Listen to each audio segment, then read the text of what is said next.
I'm Pam Price, the former head of the board of the Álamos History Association. And you may know that we produced 2 editions of a guide to historic Álamos. Well, that was Where did she go? It was in both English and Spanish, and it was profusely illustrated, but it was for adults. And Errol and Carolyn, his wife, they decided there should be a book for elementary school kids. So today, Errol is going to talk about their vision, their process, and what hopes they have for the book. And I will just add that I really hope we can get good funding for this project so that the kids can take the book home and share it with their family. Because a lot of people in town from this area, they don't know much about the history of Álamos. So that would be a real into the community. So go ahead, Errol. Okay, I'll be happy to. And I hope I'm appearing on the big screen there at the auditorium. But I wanted to mention anyway, Pam showed the book, but the whole process that we went through with the kids goes back to the guide, the guide para visitar el Álamos Histórico that Pam and a number of members of the History Association put together. It was a wonderful, wonderful book, and that became the inspiration anyway for putting it together for kids. Anyway, this is I'll use this and anyway to go through an explanation of what the project is and what we're hoping to accomplish. And when I gave an outline for this lesson, this presentation today, I was very happy to hear from several different people that are friends and members of the History Association who had many good comments to say about how this project could have a real effect on the present and the future of Álamos in helping people understand this rich cultural history that they have. And Pam just mentioned today that there just isn't enough information, out there. Here, I'll go back to the first page about the history of Álamos, and we hope this helps. Well, anyway, I have outlined that in 2018, we published the first edition of our Álamos guide, and we printed up 500 copies. Within 3 to 4 years, those had been sold, and so we put together, under Pam's leadership, a second edition. We added 2 chapters, and those are currently available. I had one friend of the association, I told her, I said, you can get a copy in Kathy's Corner. And I found out Kathy's Corner didn't have any copies. So I hope that at some time we can get that taken care of so that people can get a copy of our second edition in Kathy's Corner. But our plan was, Carolyn and I said, we've got this great body of work. Let's put it together for kids in the elementary grades. Now, Carolyn taught elementary for her whole career, and we kind of settled on 4th grade as being a guide for using this book within the classroom, which meant that we would take information from our Álamos guide and write it in Spanish and in English, bilingual, for kids that are in the elementary 4th grade. And I have there listed an A, B, and C that I had hoped that this would accomplish. And the A would be to give them the historical information for them to feel the pride in their community that we hope that they feel already, but will help them. I know I grew up in a small town. I had no idea the history of the small town in Kansas. And later, once we had a history society there, I wish that I had learned in my youth the things that that are now available. So we hope that is A. B, being bilingual, and I'll talk a little more about it, but being bilingual, we hope that students will be read the Spanish and then on their own, whether with teacher's guidance or not, they will look at the English and make the comparisons. Sometimes we don't realize how much kids can learn on their own when they're interested. And here is the English, here's the Spanish. Now, because of that, we're going to match up the English with the Spanish as closely as possible, word for word. And the one chapter that we have pretty much completed, I found this not that difficult to do. Now, also, the third part of this, and Pam mentioned it to me today, but the third part is that we want kids to take this book home.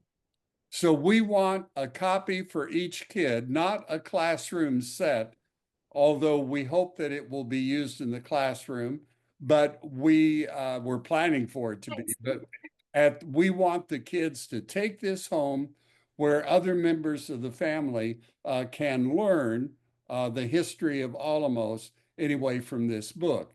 And of course, what that would mean is that we would produce the book year after year after year. And that's our goal. Now, some of the details that we have, it is now, we put in a bid and we've changed from the bid with Centro Graphico, but we're looking at 48 pages, each page 7 inches wide by 8.5 inches tall. And this is roughly the old legal size paper folded in half.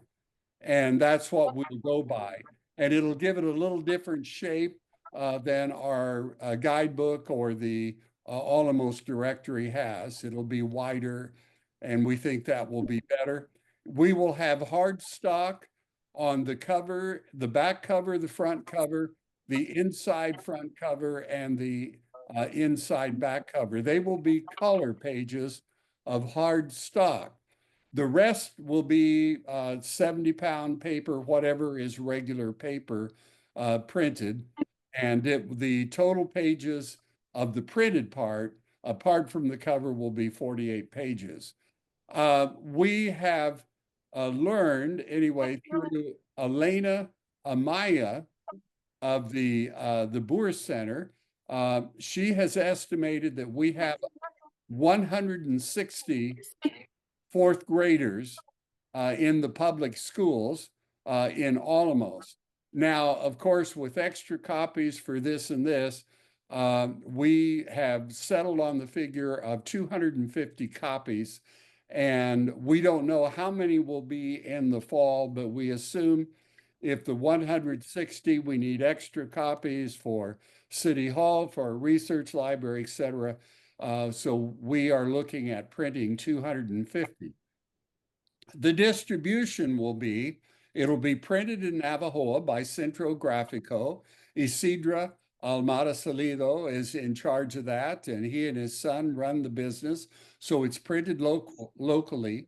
It will take them 3 weeks or 4 weeks to print the copies.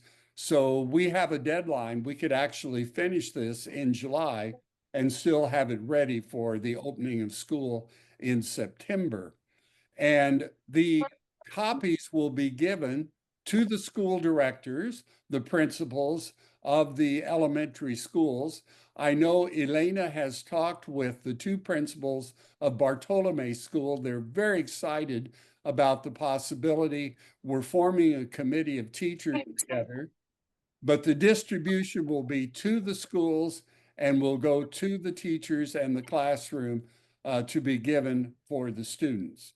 Now, the cost per year is, again, not exactly firm because we have changed the specs after Isidro gave us a bid. but we're looking at roughly 50,000 Mexican pesos, or roughly $2,500 US per year for this project. And when we talk a little about funding later, I'll mention that we have a number of ideas. Barbara has worked with funding. I've been working with funding with my nonprofit here in Phoenix, Through Each Other's Eyes.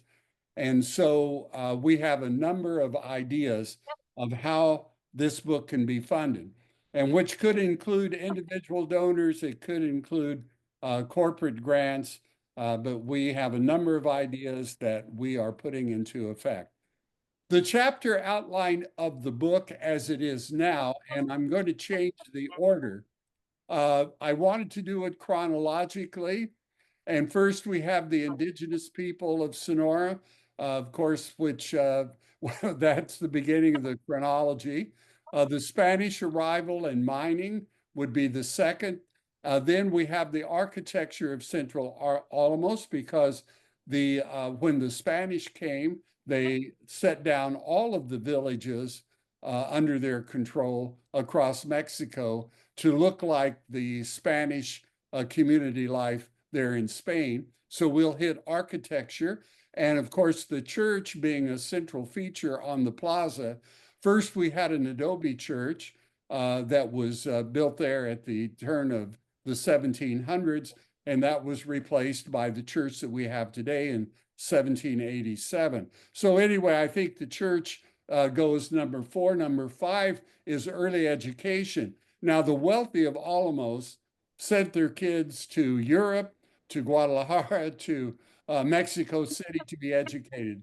The wealthy had no trouble. But education for the common people of Alamos really began after the Bishop Antonio de los Reyes came to Alamos. His nephew, Father Antonio, set up the first public school that we have. And so that's where we're starting with education. So I think in number 5. Now, number 6, influential people, that might go down later. I can move these chapters around until we actually get it to the printer.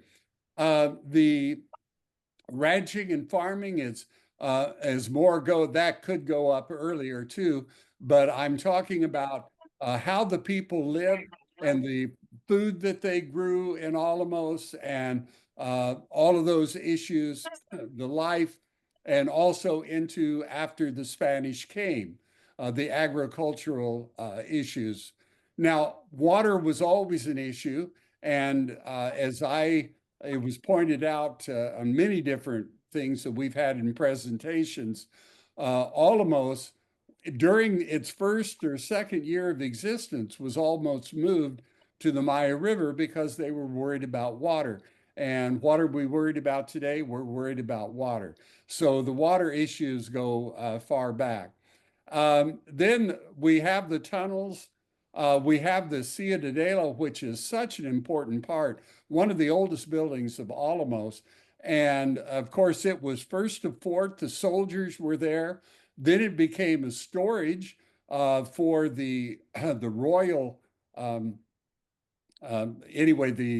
Where the silver was measured and evaluated, and the King's Fifth was taken. That was all there in Central Alamos at the Ciudadela. It was later a prison. And of course, there's so many stories about the Ciudadela over silver hidden in walls and all of this. Some true, maybe some not.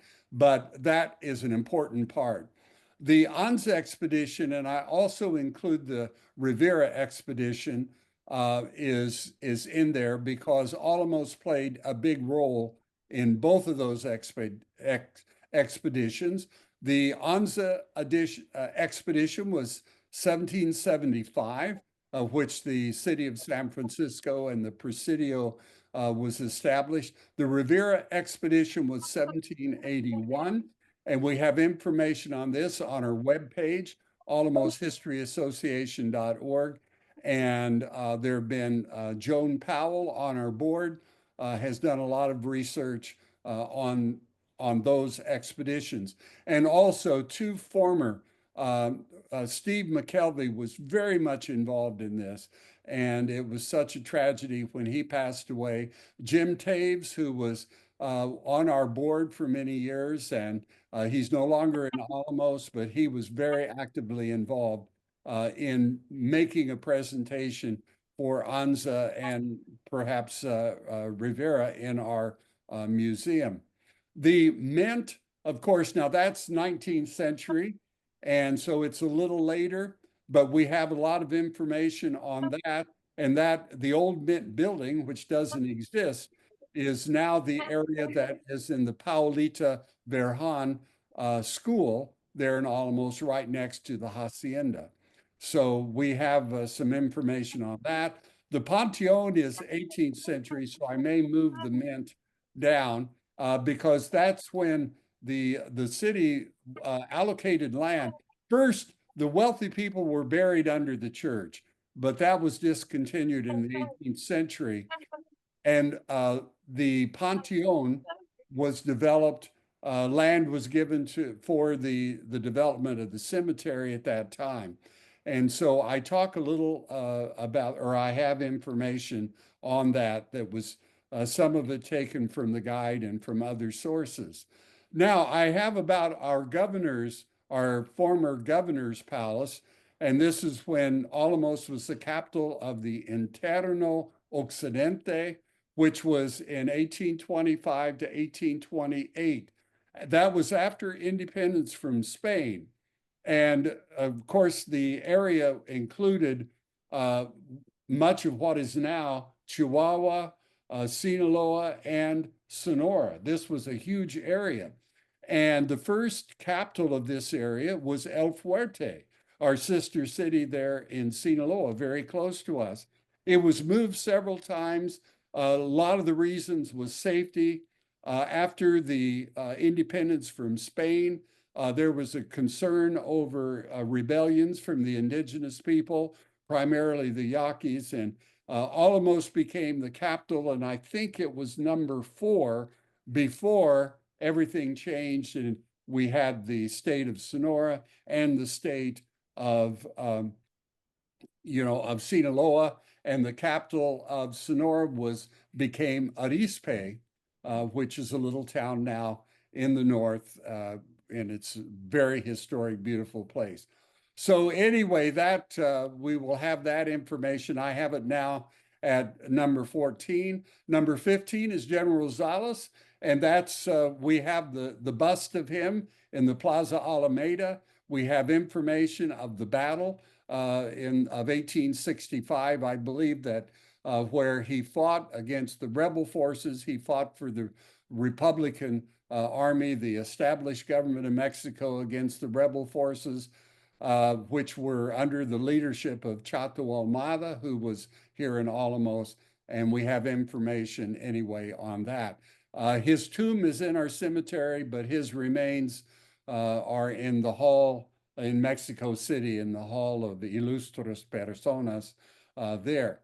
The revolution and its effects on Alamos are part of it, and I have information there. It was so tragic in so many different levels for Alamos and, of course, for Mexico too. There was such suffering during that 10-year, 11-year period.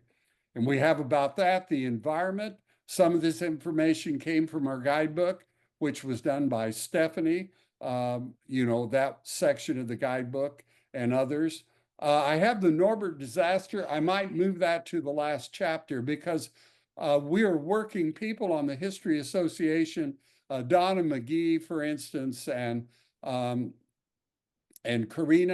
Hupel. Other people are working very hard, and the Alamos board, to get the story of what happened of this tragedy 16 years ago now to the people of Alamos. And we're interviewing people to get their stories and working on that. So I wanted to include the Norbert disaster, and it might be moved down. The former presidentes, I wanted to put something about city government, and that seemed kind of boring with the water department, the whatever. And so instead, I put in there the the Presidentes, which the History Association was responsible in City Hall. If you go to the second floor and look at the Galeria de Presidentes, you will see the Alamos History Association at work, because we have 65 pictures recopied from photographs, some of them 150 years old, and that we have there. And there's no other town in Sonora no other city hall has anything like it. So that's what I kind of talked about there. A board member told me we ought to put something about the foreign community in. And at first I thought, well, I don't want this to seem like bragging or anything else. But the foreign community has had a great influence in Alamos. And I mean in the nonprofits that have come about, whether it's the Amigos of Education and others, but in so many different ways. In 1947, when Levant Alcorn came into Alamos, bought the property that became Los Portales Hotel, and then started advertising this community to foreign people, it changed it forever. There were fewer than 2,000 people in Alamos when he came.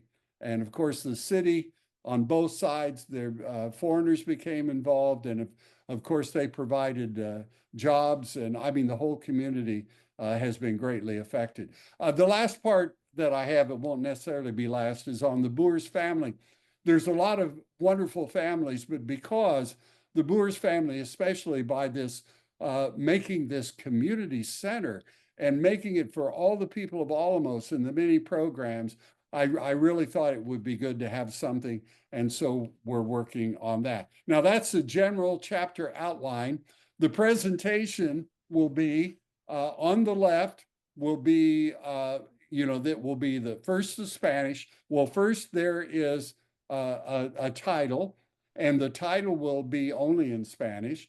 And so the title will be at the top. Then we will have information in Spanish, only 2 or 3 paragraphs. And then below that, we'll have information in English. I put our logo kind of between the two. I may or may not do that when it comes down to the final product. On the right, we have the picture, and there will be a caption in Spanish for each picture, and the caption will be superimposed. And then, of course, the pages will be numbered, as we go through. So for easy reference, we'll have that. Now, I mentioned before, as closely as possible, we will have the Spanish and the English lined up word for word. Even if it makes the English just sound a little different, we're going to try to do it because we want kids to look at the Spanish and to read it and to look at the English. And the word is school. Escuela, school. We want them on their own without teacher direction. This will be the cover of the book. And the wording, of course, right now it's in draft form. So I may change the wording, but I just like using a very simple, the history of Álamos, Sonora, Mexico. And it's a picture that I took there because I think the church and the plaza are the central figures of the community. The inside cover is to the left. This will be color. And I just have there reading from the English. This book has been published by the Álamos History Association to help the young people of Álamos, Sonora, Mexico understand and appreciate the rich history of their community. And I want that to be out front, that this is for the kids. This is what we are planning. Now, I noticed as I was putting the presentation together, there's some typos which I can't correct on my PowerPoint. I have to go back to the program that I used to make it. But anyway, those will all be corrected. And if not, we'll correct them in the next edition. But hopefully there won't be any typos. To the right is really page number 1. And I kind of ask questions to the kids. And again, this is my translation. It won't be quite the same way when the final copy is done. But I want to ask questions. What makes Álamos special? Why did people live here Why this community? Why? I want to ask some questions at the very beginning that throughout the course of this book, they can get the answers to. And of course, I have the top picture was from Diane Carpenter's patio, and I've taken many pictures there, so has everybody. And then the other picture to the bottom is the buildings there on Comercio Street, going down from the church toward the bishops. Now, I have it blank at the top because this has not yet been translated. We don't have anything. What I did was write the English based upon the information in her guidebook. That will go to our not translator, but to our writer. We're trying to identify a teacher that will take this task on. I want everything done locally here. If not, our friend Rafael Arenas, who's will be presenting later to our History Association this year, uh, he will do it, but he is helping us also to identify someone, as well as Elena Amaya of the Boer Center. And these are people that are working because we want to have a teacher. We want to make sure the key to this is that the Spanish copy at the front is perfect for the age group, for the information, etc. And so that is still being done. The picture at the right, as much as possible, I didn't want to have faces. When you have faces, then you need permissions and all. This was a dancer during the festival. He was a dancer out there at the Artisanians Center one year, several years ago. Now, this is the only page that is sort of done, and of course not completely, but Raphael, he wrote the 3 paragraphs at the top from information that I put at the bottom. After he wrote it at the top, I then matched up, I redid the bottom part in English to match his at the top. Now, again, nothing is final at this point. Everything is a draft, but the picture is one that's in the Museum of the Miners. And I thought that really shows the nitty gritty of what the mining situation was. But it was the mines, it was the silver. That's why Alamos is Alamos and came about, the wealth that came at that time. I used the information on the church from, and this is my translation at the top, so don't read it, it'll be different. But I used the information from what Ellen Price did in our guidebook. She gave a very good history. Also, our town chronista, Juan Carlos Olguin, has written a great amount on the church. And so I used those anyway for the information on that. The part on architecture, the picture I used was there outside the portales, and this was from Pam's her research when the original guidebook was done, just a little bit of information about the architecture and why it was as it is. For education, I mentioned on the chapters that it really, public education began at the end of the 1700s with Father Antonio, and not Antonio, Father, forgot, I'll have to go back. Anyway, the nephew of Antonio de los Reyes, the bishop.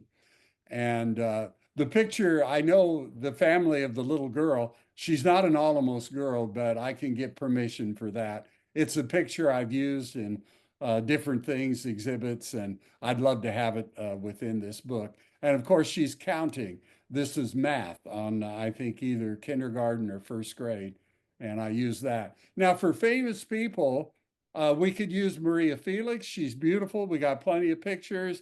We could use, of course, Alfonso Ortiz Tirado. Instead, I want to use a current contemporary musician of great note, Arturo Marquez, who has been a part of our Alamos Festival for many years. I think he's based in Michoacan, but he grew up here, was born here, and he has been very active in the community with youth. And I wanted to recognize him with his picture in this. This was a picture I took last year at the music festival. And he was there this year, although I didn't really run into him and talk to him like I normally do. But that's for the important people. These are Stephanie's horses, but I use that talking about the ranching and the farming in this area and how the people lived before, anyway, the Spanish came, what they grew.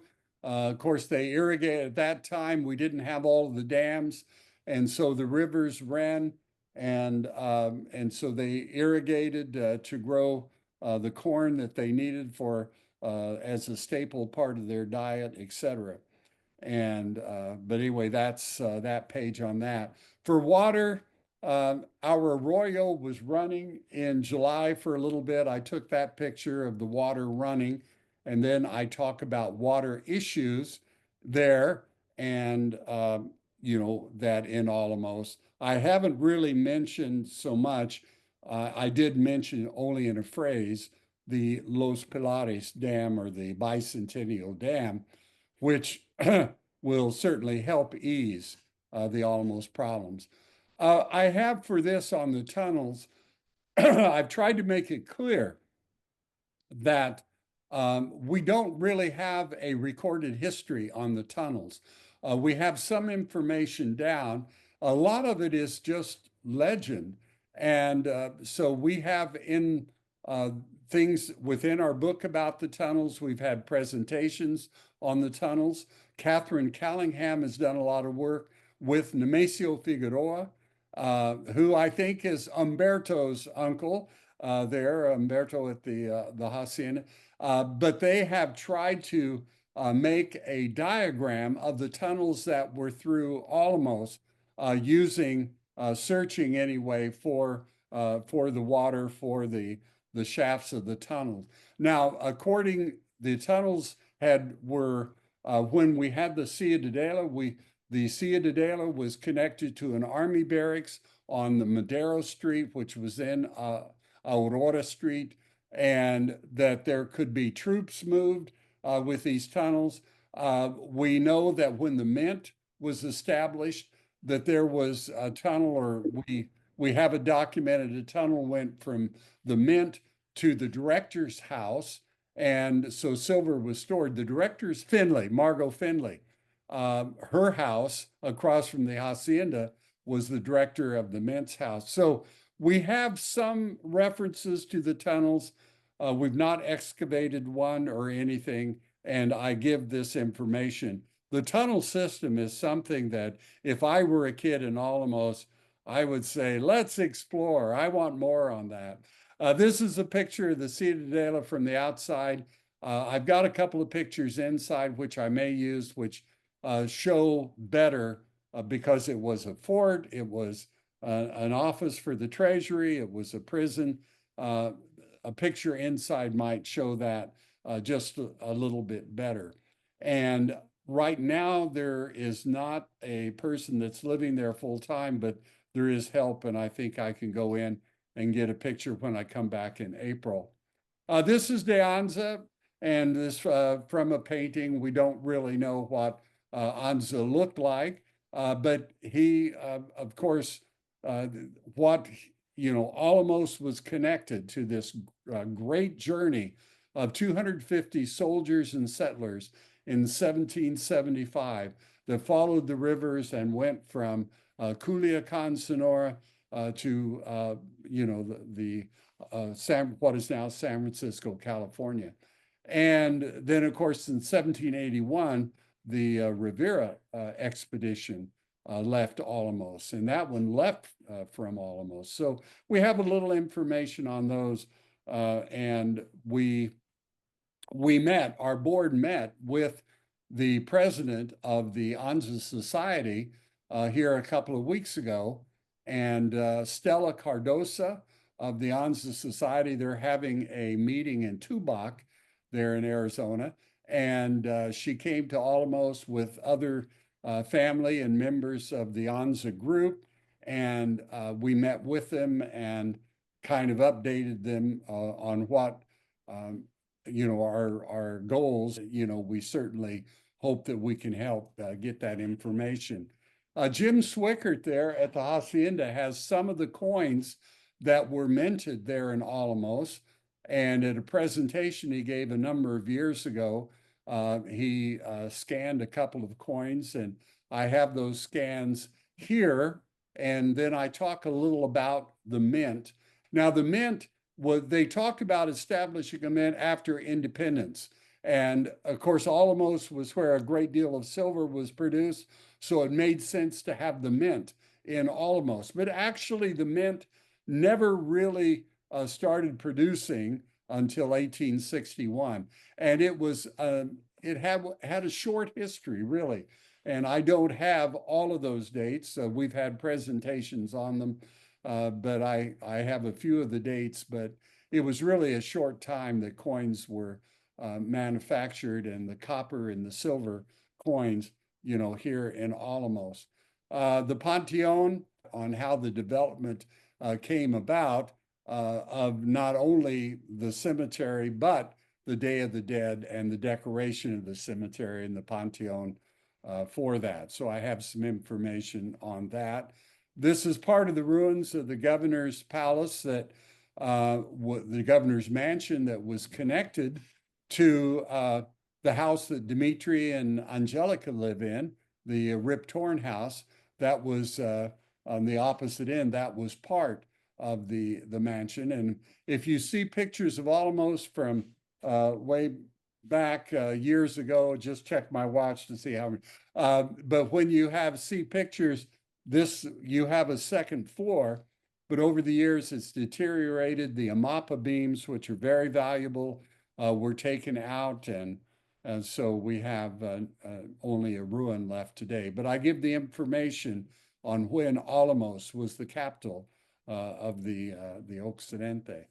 And then General Rosales, this is the bust there that's in the Alameda. I have information on the battle. He was killed here in Álamos. That's when that battle occurred. I have about the revolution, and I thought about putting in a picture of Pancho Villa. I'd have to get approval and permission. This is a picture of the Álamos kid many years ago on Constitution Day. He's dressed as Pancho Villa. He almost looks the mustache. It's great. So I don't know him, but I will get permission from the family or from him anyway to use the picture. But I love it because it is Álamos, and it does describe anyway Pancho Villa, Emiliano Zapata. These were the generals of the revolution during the struggles that so many years and that went on. And of course, I don't have all the details, but Álamos was greatly affected by the revolution. And that's when the wealthy, many of them left town, and Álamos became a ghost town. And these beautiful homes that were later purchased by foreigners or others were just left for 30 or 40 years until the revival came. This is more on the ecology of Álamos, and I had the northern boundary of this area of Álamos, and it's the location and the confluence of the La Aduana Arroyo and the Escondido Arroyo, and why Álamos grew up where it did, but also the ecology that's involved in the plants. And this was a picture I took in the summer showing the cactus, the organ pipe cactus, with the desert environment. Now, this may be the end of the book anyway on Norbert, and I have the pictures. These were all from were scans that were made by Donna McGee, and one is Morelos Street during that, and the other was a drawing by a girl who we interviewed last year in a History Association presentation, Clarissa Unue, And she, of course, titled What I Lost and came from the hurricane there in Álamos, the Arroyo, and she has pictures. It's such a beautiful, and I'm glad that we got to interview her and we asked many questions, and that was last year. Wonderful program that we had last year. And of course, we had another one this year. The picture of the Galeria de Presidentes, and I talk about the early Presidentes de Álamos, you know, and how that evolved. The first presidents were for 1 year, the Presidentes, and then of course it changed during the revolutionary years. We had several presidents a year, Presidentes each year. And the one thing is it's a Presidente and not an alcalde, because Álamos is a municipio, and so municipios have presidentes. So we'll have about that.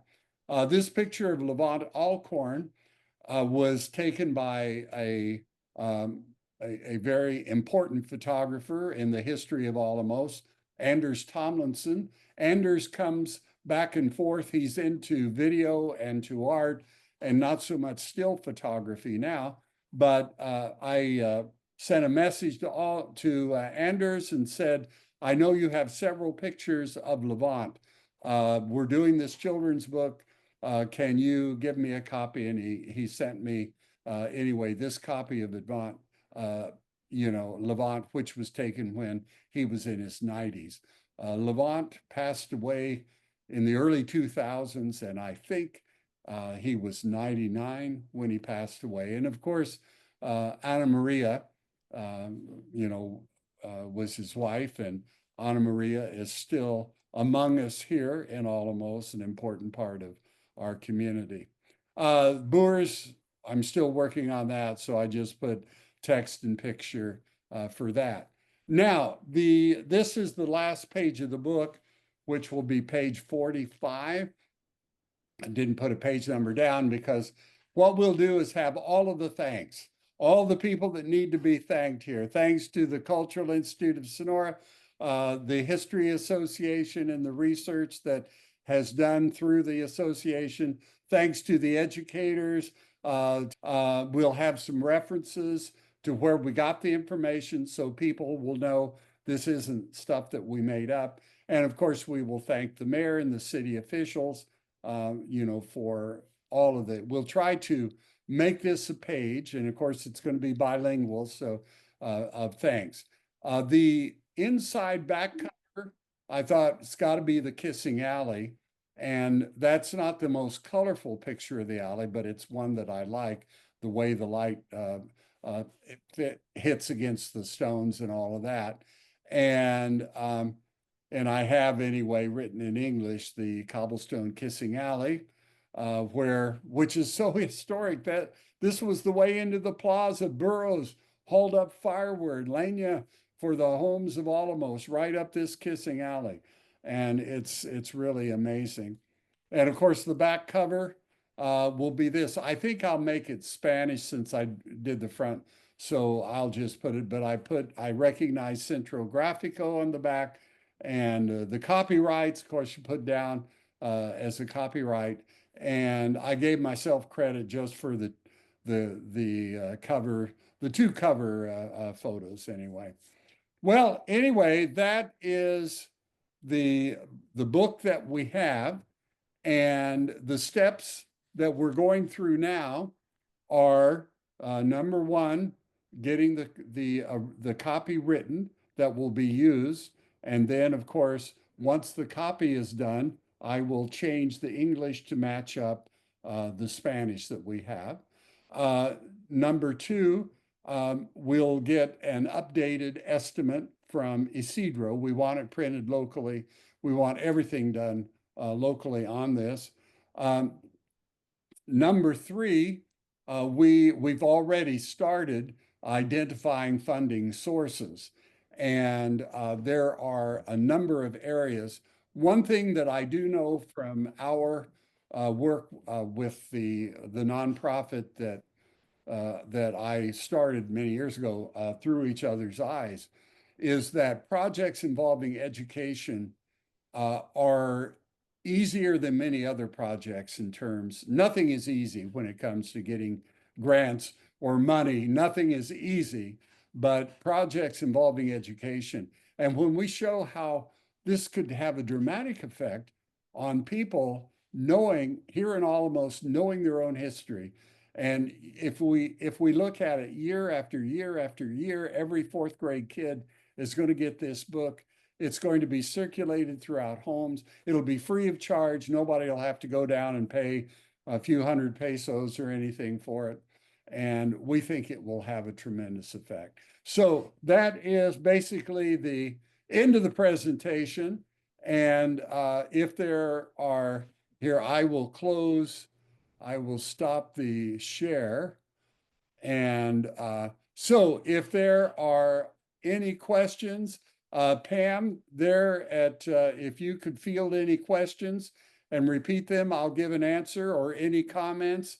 I know Barbara is online, and so any comments or questions, I'll be happy to take them for a few minutes, and then we'll close shop for today.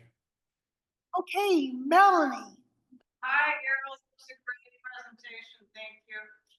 How did General Rosales get killed in the Battle of Alamos? Yeah, he was killed. Chato Amada had approximately 1,500 rebel soldiers, and General Rosales had only 200. And so they fought valiantly, trying to hold the town against the being overtaken by the rebel army. And he was killed over near behind Madero Street. There's a marking there. And how he was killed, I mean, he was shot in the battle, but we don't know exactly who the person was that killed him. But he died defending Alamos, defending the Constitution, and that's why he is a national hero. And he did this defending Alamos. Patricia? Yes. I think it was wonderful. It's a great history book, but I would like you to add a chapter about the peoples that have been coming through this entire camp since Spaniards came, so that you bring it forward and include the number of Americans that or expats that may be here now. The children will have an idea of their history as people, not just buildings and warriors and things like that. To me, that's very important. Were you talking about population? I'm talking about population, but also how, like, maybe even early education. How were the Indians? I don't know, because I don't know enough about the history, but just how population changed over the years so that they know what they're, when the Yaqui Indians come through, and there's some Yaqui people that, I bought a piece from a Yaqui artist, and how they, like the changing demographics of the town. So that we know the population of who's here and how they mixed and how the Spaniards affected the Americans. You mentioned, the Americans made a big change when Alamo came. So just to be people is one thing. I'll answer that. I can't hear perfectly clear, but we are open to all kinds of suggestions, and this is a very good suggestion. And as we evaluate and prepare the book, this is something that we will really look at. So I appreciate you bringing that forward. Fourth grade, that's when children are just becoming to realize they're separate from their families. They have their own life. And so they'll be knowing what other people are like and embrace the whole one. Ellen Price? Yeah, I'd like to mention that you might want to mention in the hill, in the book about the Campana Hill, and why it's named Campana Hill and what function it had. Okay. Yeah, I'm taking notes, and also I think Barbara's taking notes, and so we can get that down. But I want to add something. In this issue, in pages about the Presidentes, I think the photograph is terrific. It's a beautiful room, and everyone in the town and municipality can be proud of it. But I hope you have some sentences, not just about how long the terms of the Presidentes were. I think that's actually pretty boring, and I'm speaking as a historian. I think to say what the duties of the Presidentes and the government of the town, of the municipality, what are they supposed to do? Very good. Thank you so much. Yeah, I'll look over that copy. You see, at this point, we can make any changes and additions and whatever. So thank you. Was it Pam Stewart? Also, and how has it changed since you're talking about the evolution? What did the Presidentes do at the beginning, and has it changed in their scope today? That would be nice. I don't know where we get that information, actually. But I think the History Association. No, the History Association doesn't know a lot of stuff. I hate to disillusion you on that, but it's true. Oh, we know everything. Could I make a Okay. Sure, Barbara. I just wanted to say that this is the first time that I have seen both the text and the format of the book and the pictures. And I want to say that I really think that this is accessible for your fourth graders, but I think it will be compelling for the adults. I think the photographs, especially, they're really, many of them are just really artistic works. And Errol, you being the photographer of many and others, I think that that is an amazing contribution to have such great photographs. I've never seen such a good photograph of Alcorn before, or of the man you spoke of who does the singing, which I'm not familiar with him. But I just want to congratulate you on all the work that went into this. And I really think that it's a project that has legs. And I say that as a person that has worked with a lot of projects. I think there's so much to commend this project to the community and to your prospective promoters, donors. Thank you, Barbara. Well, Well, so there enough left over for sales, it's all gonna be for the students? The Yeah, production, for the students. this production? yeah, we do not, in putting this together, we didn't plan on selling it because we have a beautiful guidebook to sell. Now that could, over the years, if we can keep this going year after year, well, we may change. But right now, it's something to just be given to the kids, and we will have extra copies available for people to use as resources and to have. But we hadn't planned to sell it. Okay, are there any more questions? Okay. Thanks a lot, Earl. Thanks. Yeah. Thank you, Pam. So I'll go ahead Thank and you. I'll close the meeting off here.